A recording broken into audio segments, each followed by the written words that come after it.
she's not just beating the boys, she's making them look ordinary. That's the jaw-dropping reality surrounding Silent Rule, the Ohio-bred filly who has turned 10 races into 10 flawless victories and has the racing world asking a question that borders on heresy.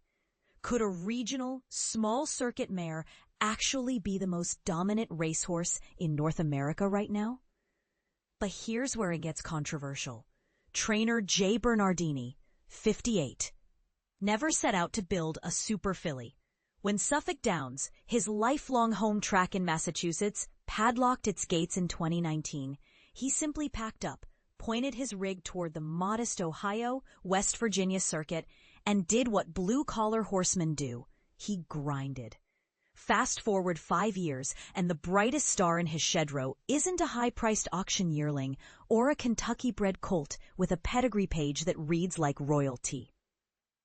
She's a $20,000 state-bred daughter of street boss who spent her early 2-year-old season rehabbing a hairline knee fracture instead of breezing in glamorous 2-year-old sales previews. Silent Rule's resume already sounds like fiction. 10 starts, 10 wins. No excuses, no nail-biters, no photo finishes. Victories at 6 furlongs, at a mile, on the lead, from off the pace, against Ohio-breds, and against open company.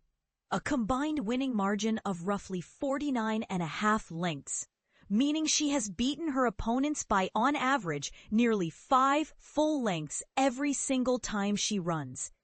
And this is the part most people miss. She's doing it on the so-called humble circuits. Mountaineer, Thistledown, Mahoning Valley, tracks that don't get the TV time or the million-dollar purses. In other words, she's stacking up eye-popping numbers in relative obscurity, begging the question. Would she still be perfect if Bernardini shipped her to Saratoga or Del Mar and dared the big barns to take their shot? August 14th added another exclamation point. In the Best of Ohio Honey J Stakes at Thistledown, Silent Rule faced males for the first time. She bobbled leaving the gate, rushed up to duel through a sizzling 22.17 opening quarter, then settled off the pace as the half went in 45.33. At the top of the stretch, she pounced, inhaling the leaders and drawing off under hand urging to win about 2 3/4 lengths. The boys never had a chance. Bernardini's post-race grin said it all. It was a little bit of a deep breath of relief yesterday, just the fun of keeping the streak going. Translation, even her own camp is half shocked she's still perfect. The backstory only amplifies the legend. After that ominous knee crack at 2, Silent Rule landed at John Hochtel's farm for rehab. Hochtel liked what he saw so much that he bought her. She debuted in August of her 3-year-old season, winning a state-bred maiden special weight by 11.5 lengths. Her hello world moment. Since then, jockey Brandon Tapara has been the regular pilot, both in the afternoons and during morning gallops when he fine-tunes her giant stride. Bernardini sums her up in one sentence. I always think she's like Superman. She's going to get it done anyway, whether it's on the front end or the back. She finds her way. So what's next?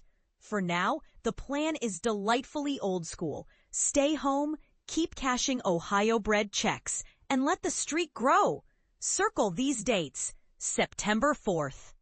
Michael G. Mackey Memorial-Angenora Stakes, 6 furlongs Thistledown, versus state-bred fillies and mares. October 25th. Best of Ohio Distaff Stakes, 1/8 of a mile, Mahoning Valley, versus state-bred fillies and mares.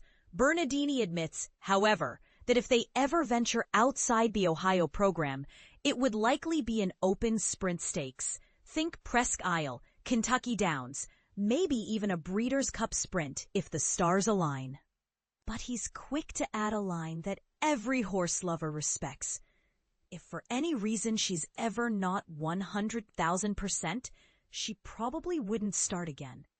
Translation, the streak is fun, but the mare's well-being is non-negotiable. Controversy time.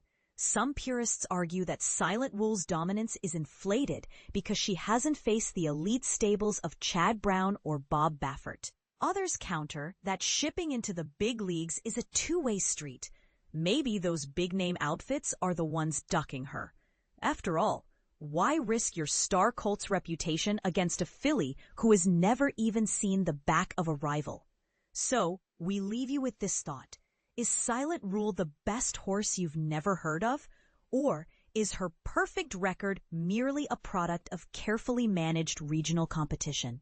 Would you love to see Bernardini roll the dice and enter her against the nation's top sprinters?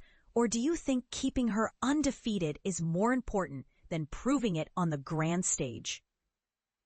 Drop your take below. Agree, disagree, or start your own conspiracy theory. The comment section is open and the debate is just getting started.